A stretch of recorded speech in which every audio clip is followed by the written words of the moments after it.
So boys, today is Tish'a BeAb, and there's a lot of different thoughts that we experience on a day like today. And I want to start off with one that I think is very important, right? On a day like today, we want to think about our relationship to HaKadosh Baruch Hu. We want to think about where are we, how are we when it comes to our relationship with God. So I want to start off by asking, in the context of your relationship to God, what are your thoughts when good things happen to you? How do you feel about your relationship to God when you experience things that you recognize as good? Who has a thought? Anybody? What are some feelings, what are some thoughts that come to mind when something good happens to us in our life? Anybody? Don't all shout at once. Sure. Gratitude, great. We feel thankful. Some of us may feel like it's deserving of us. Some of us may feel like, when we do good things, God responds to us in turn with good reward. So when things happen to us that we recognize as good, it's a fair assumption to say that we're very happy. What about when things happen to us that we recognize or identify as bad? How do we feel about our relationship to God when things happen to us and they're not good? It's tough times. How do we feel about our relationship to God in that moment? Ready? Well, your brain can cross emotions like it's not fair, or why does this happen to me? Good. We'll say things like, why is this happening to me? This is not befitting of me. Some of us might cry. Some of us might get angry. We may get depressed. We may feel anxious about the experience that we're currently zeroed in on. It's not a good time. And we feel like, why is God doing this to me? This is not fair. So now I want to go to an even deeper, maybe more dangerous question. Why do bad things happen to good people? I get it when I do something wrong and so God is punishing me, right? Some people say there's kapara, there's different ideas, and I understand when I'm not doing the right thing, I get punished. There's consequences in life and we all have to be held accountable. But what about the people that are good? What about the people that day in and day out, they do the right thing, they're doing mitzvot, they're connecting to God? How could it be that God could allow for such a reality that bad things can happen to good people? So I want to share a story with you all. For college, I attended St. John's University. I majored in sports management. I had an unbelievable opportunity to intern at the National Football League. One of the greatest experiences of my life. I didn't really know why I was there. I thought, it's just a nice, isolated experience, nothing to do with my life. It was a fun time. Then I got into the real world. I was working in wholesale, and my times seemed limited. Didn't look like the job was working out. Until one day, somebody came to me and they said, hey, maybe you can get the NFL license for your company, and that'll help you make a lot of money. And all of a sudden, at that time, it seemed like the stars were aligning and life made sense. And the whole reason why I went to St. John's University and I interned at the NFL was all for that one moment, to help my company, myself, acquire the NFL license so that we can go and we can do future sales, and it would be amazing. So I reached out to my old boss. I said, can you get me a meeting with the NFL license department? We got the meeting, we pitched it to them, and life was good. Life made sense. I recognized that I was a pretty good person. I had done my time, I had worked really hard, and this was just a natural progression in when good things happen to good people. That was the way I saw it. But after the meeting, a week went by, months went by, no response from the NFL. And I found myself in a position of questioning. of wondering, why do bad things happen to good people? God, why are you doing this to me? Why are you punishing me? What did I do to deserve this? I don't understand. You sent me through this whole journey and everything made sense, and now all of a sudden that's it? This is the way I get to experience my life? This is not fair. Why are you doing this to me? Weeks later, I was fired by the company, and I was even more depressed and more devastated. But that experience led me to where I am today. It allowed me to take on a job at a school called Barkai, where I became a gym teacher. And from there, I started doing leagues, and I started doing all these things. And I can tell you right now, having the ability to look back in time, not getting the NFL license and getting fired by my company was the best thing that ever happened to me. But in that moment, without all of the history, without all of the fast forwarding, I could not see it. See, boys, we have to understand something. Good and bad, they are relative terms. They don't mean the same to you as they do to me and to me and to you and to all of us around. Some of us like pizza, some of us hate pizza. Some of us like the Yankees, some of us like the Mets. It's a bad question. It's a fake question to ask, why do bad things happen to good people? Who are you to decide what's bad and what's good? Within your own respective life, you have no idea that if things are happening to you that they're good or bad, until we allow for time to play out. So I think it's a fair thing to say that as we operate on a day like today, we may not have all of the answers to life. Fair assumption? Good. Hold on to that thought. We're going to revisit. So today's supposed to be a sad day, right? We are mourning. I don't know what we are sad about, what we're mourning about. Good. We're mourning the destructions of both Beit HaMikdash. Good. What else? Anybody else know why we're mourning today? Elliot? People that died when the Beit HaMikdash was built. Very good. So we're mourning about the loss of our family members. Right? There's a number of different experiences that happened. Right? Hayat HaMeraglim happened on a day like today. The Battle of Beitar. There were a number of different experiences that happened on the day like today. So we recognize today as a tough time. But what happens if I'm not sad? Today's supposed to be a sad day. It's supposed to be morning. I wake up and I'm not sad. I remember as a kid and even growing up as an adolescent and as an adult, I wasn't always sad. And today was a very tough day for me, growing up. Because everybody around me was crying, they're sitting on the floor, they're doing all these things, and I don't have the need or the desire to do what they're doing. And this idea that adults or other people are forcing upon me how to feel was not just limited to Tish'a BeAb. Right? Think about very practical matters that happen on a day-to-day occurrence in your life. Right? You do something wrong, maybe with a sibling at home or with a classmate at school, and what's the first thing that your parent or your teacher tells you to do? Say sorry. You were wrong. Well, what if I don't want to say sorry? What if I'm not sorry? What if I don't feel like I did anything wrong? Who are you to tell me how I'm supposed to feel? What's going on here? Right? Maybe there's a team that you're on, and the coach is yelling at you. What's wrong with you? Why are you being so selfish? You should have passed the ball to your teammate. Well, what if I didn't want to pass the ball? What if I wanted to shoot? Who are you to tell me what I have to do and when I have to do it?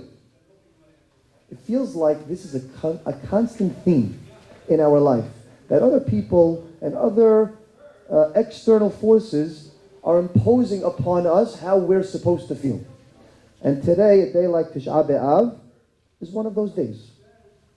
I don't get it, and it doesn't make sense to me.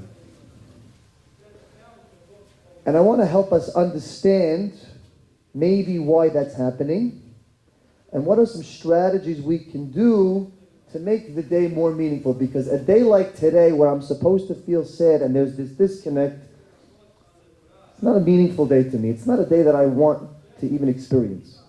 So how do we flip the script, and how do we get to a place where today can actually be somewhat of a productive day, instead of a day that I just resent because everybody else is imposing on me what I don't want to do? Can anybody in this room tell me what the word empathy means? Fine. Feeling what other people are feeling. Very good. So there's a major distinction between empathy and sympathy that I want to talk about. And in understanding empathy, I think it may help us get to a better place in our lives, making a day like today a meaningful day. You see, sympathy is when I can understand somebody else's pain because I've experienced it before. And so I go into my own history book, my own experience, and I say, I remember what it felt like when that happened to me, so now I feel for you. Empathy, on the other hand, I don't have that luxury of going into my record book, of going into my memory bank. Empathy is when I can feel for somebody simply because I can put myself in their position and I can say that must be tough. Not because I've experienced it before, not because I know what it feels like, but because I have the ability to step outside my own life and enter myself into somebody else's life.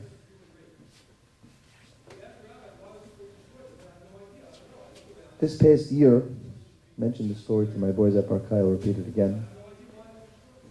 I received a WhatsApp picture in one of my chats that I'm in. And the picture was a picture of two black men, right? One was a father, one was a son. And the son is riding a bike, and the picture captioned, "Hurry up before the owners come." And I was waiting for people in the chat to feel upset. Right? This is a very racist, mean, insensitive thing to say. And nobody felt sad. Nobody felt angry. And it called to question for me in my own life, if we can see an injustice, and it does not involve two Jewish people, but in this particular context, it was two black people. It could have very easily have been two Chinese people, two Indian people, two whatever people. If I can look at a picture and it not only does it make me feel upset, but I laugh about it, what type of person am I? That I can receive such a picture and we don't feel anything. How could it be? Because I can tell you something. If it was two Jewish people in a picture and there was something racist about them, we'd be up in arms. We'd say, what is going on? This is outrageous. Who could put together such a terrible picture? This is ridiculous. But yet, when you're asked to step outside of your own lens, do we feel the same way? There was a tragedy, a school shooting, a school shooting in Pittsburgh, right? And the community support and the Jewish nation, the way that they responded was unbelievable. We wrote letters, we drew pictures, we flew there, we took buses there. We felt and we responded. Pittsburgh is one of what feels like thousands of school shootings and school shootings that are experienced in the news. Last week there was a shooting in El Paso. Did we feel something when we saw that on the news? I can go through pretty much every single state in this country. It feels like someone's had a shooting. Do we feel something when something bad happens to another human being? Or is it just when it happens to our own? Then we feel something. This is a question that we need to ask ourselves. And it calls to question, what does it say about who I am as a person? Am I a bad person if I don't feel like what I feel for Pittsburgh or for something that happens as a tragedy in my own respective community? Am I a bad person? And my short response to that question is, no. You're not a bad person. You're just a person who, like most people, process the world around them through their own lens, through their own life. And very rarely do we take the time out of our day, out of our lives, to step outside of our respective identity and think about other people and think about things that are not necessarily me. And boys, we have to understand something. God has designated us as Or LaGoyim. He has placed a very serious responsibility onto us, and He has told us, hey Jews, you are the light onto the other nations. It is your responsibility to showcase to the rest of the world how it is that we need to live. And part of that responsibility is to be able to say, maybe I don't have to think about the world in the way I understand it, but how can I consider the world in relation to how other people understand it? One day I was driving to work, and there was somebody else who was coming from the opposite direction who was trying to go through a red light, and I didn't see them. And so we got to the intersection, and there we are. Our cars are squared away at each other, and this guy was upset. He gets out of his car, and he starts screaming at me. What's wrong with you? You almost hit my car. What are you doing? And my first thought was, who the heck are you to talk to me like that? My second thought was, it's 7 o'clock in the morning, it is very early, I want nothing to do with this conversation. But boys, when I empathized in that moment and when I considered myself the following idea, you know what I said to myself in that moment? I said, if somebody is angry enough to get out of their car at 7 in the morning for something that is so meaningless and so insignificant as an accident that was avoided, we didn't bang into each other, nothing happened. Yet this person felt so forced to come out of his car. When I thought about his perspective, you know what I thought to myself? This guy must be having a really tough day, or maybe a really tough week, or maybe a really rough life. If you feel so compelled as to get out of your car because you're upset that I went through a green light and you went through a red light and we almost hit each other, I feel for you. So instead of doing what I originally wanted to do, was to bash this guy's head through the car, I said to myself, you know what? I'll apologize. Did I feel like I was wrong? Did I feel like I should have apologized? No. But when we take the time to step out of our own life, to look at the world around us, not through our own lens, to empathize with others, good things happen, productive things happen.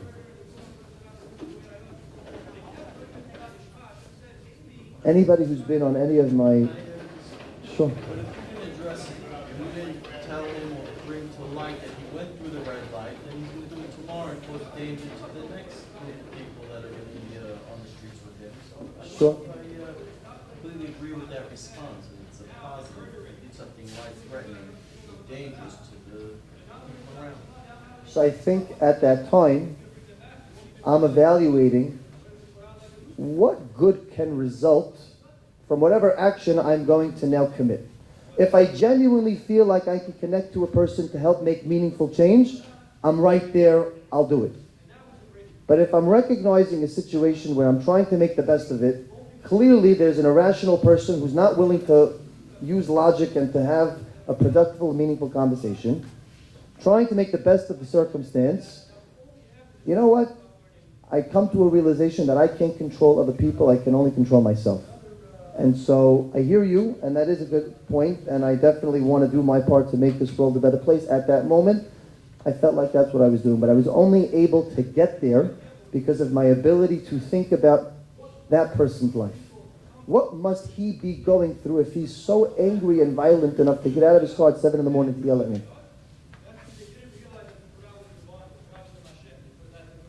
So anybody who's been on any of my sports teams will know I'm very careful to talk about how we treat the referees? Because it's very tricky, right? The referees. They're the first and maybe only thing that gets me so riled up and so angry when I'm playing in sports. But what gets us so angry, right?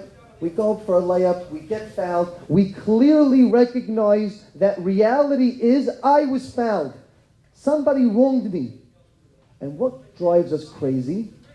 When we think about how I was wronged and there was no justice.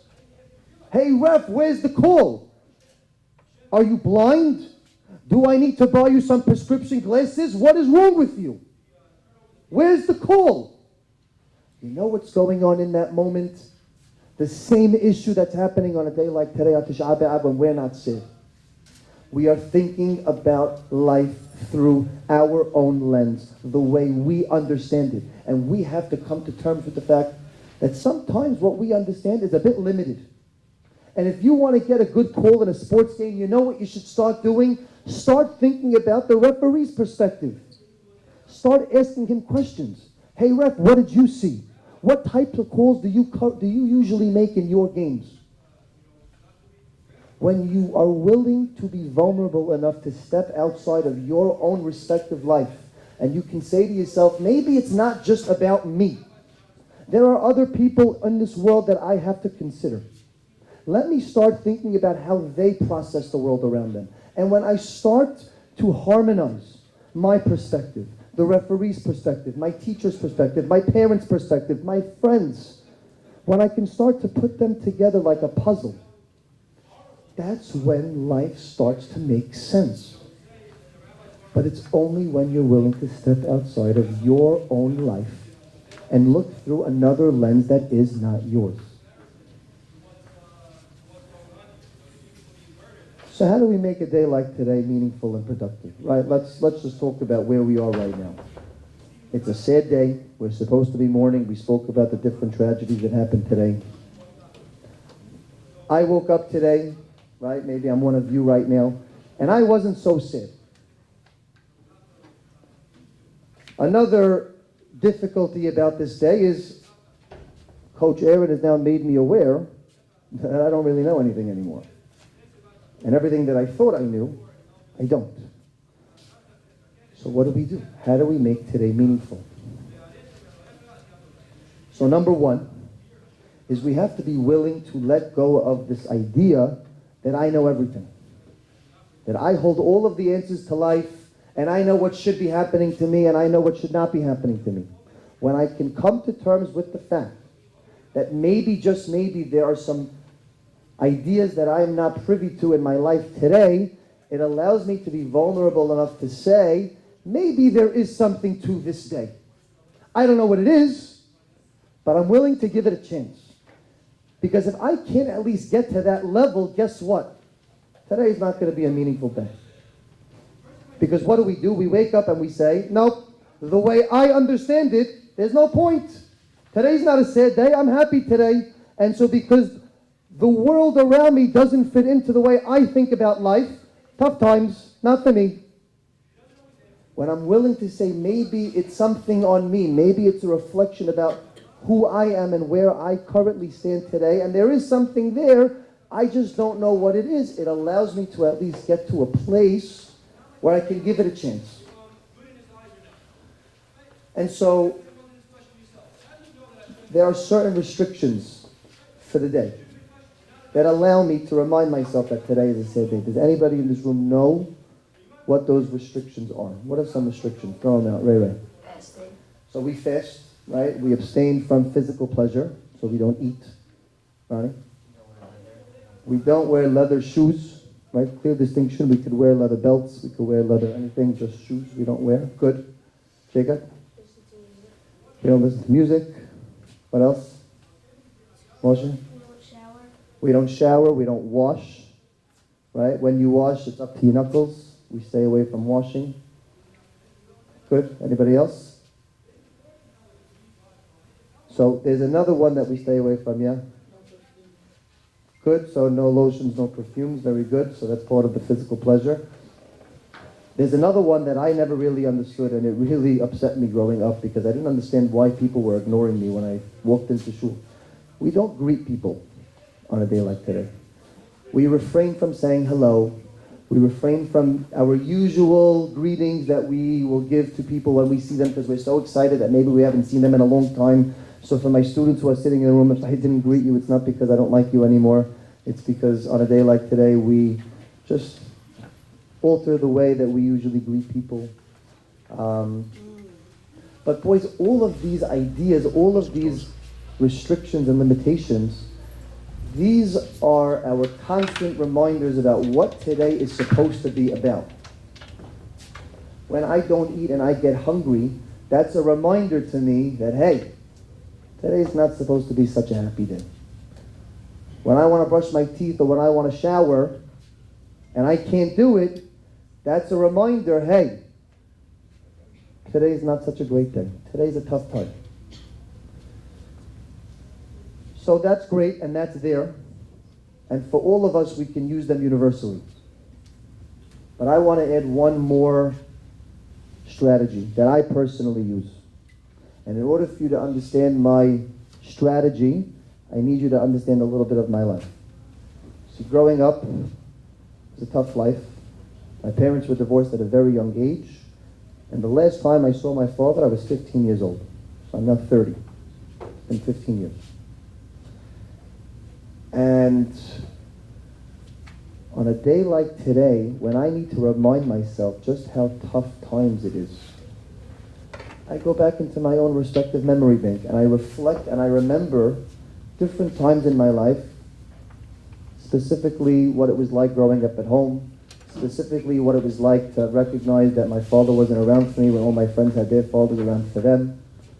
I go into my respective memory pool and I say, maybe I don't feel something today, but that's just a reflection of who I am and what I understand about that day. But I still know that I should feel something. Today should be a sad day. Today is about mourning. So if I can't get to that level yet, because there's something on me that I haven't understood about the day yet, so at least let me still get to that place where I can feel something. So for me personally, what I do is I think about what life was like growing up. Specific memories of when I remember crying myself to sleep. What it was like growing up knowing that all my friends had everything in the world and for me it felt like I had nothing. And I think about that from time to time on a day like today. And so perhaps some of us in this room who also struggle with this idea of being sad and not connecting to the larger mission of the day. I'm not telling you that you have to be there. I'm not telling you that you have to understand every detail about today. In my opinion, that's maybe not so age appropriate. You're young, you have time till you get there, but we want to do something about this disconnect of I'm not there yet, but I don't want to be completely the other way. So I challenge you. Every one of us that are sitting in this room has had a tough time. Maybe more than once. So if you want to feel the emotion and be on board with everybody else, think about one of those times when you want to be in that head. And say to yourself, I didn't like what that felt like. I don't remember feeling happy. I remember feeling really, really bad. That's what today is supposed to be about. Today is not about you. Today is not about what you understand. Today is about a larger mission. The Jewish nation as a whole are crying and are saddened by something that has affected every single one of us. This is not an individual tough time. This is a collective, unified tough time. And so a day like today is me saying to myself, today is about being more than just me. Today is about being part of a bigger family. And in order for me to get there, I need to start stepping outside of who I am and how I understand the world. And I need to start saying to myself, maybe I don't get it. Maybe I'm not there yet, but that doesn't mean that there's something that there isn't to get. It's just that I don't get it. And that's okay. Because most of us process the world through our own lens. And in order for us to make a day like today meaningful, we want to step outside of who we are as an individual and enter ourselves into us as a collective whole. And the last thing that I want to say is I'm proud of every single person in this room, because I can tell you something for sure. At your age, and even older than you, I was definitely not coming to shul, and I was definitely not coming to a class. You are doing your part to start the process of understanding more than you understand today. This is exactly what you should be doing. You don't have to fully get it. You don't have to be fully sad like all of the adults around you. You just have to do it at your own pace, in your own way. And coming to shul, coming to class today, is step one of that process. So everybody in this room who is here, you are doing everything that you need to do of what is in your capacity to make a day like today meaningful. And all of my Bar Chai boys know that life is a journey and life is a process. We do not examine and we do not measure our life of where we stand today. We take a snapshot and we say, where am I today versus where was I yesterday? And so, just to bring it into these terms, I want to ask you to think about where you were last year. And if today you're just a little bit more sad, if today you're a little bit more serious from where you were last year, that's a successful day. So don't feel like just because your parents and the adults around you are more sad and are more serious about today, then that means that you're a bad person. It just means that you're young and you are headed on the right path. To get there, think about some of the things that we spoke about. Be willing to be vulnerable enough to step outside of who you are as an individual and enter yourself as one of a larger group of our nation, and you will get there. Keep doing what you're doing. You're doing great. Today will become a meaningful experience. Just a matter about who you are and how you want to look at the world. Thank you.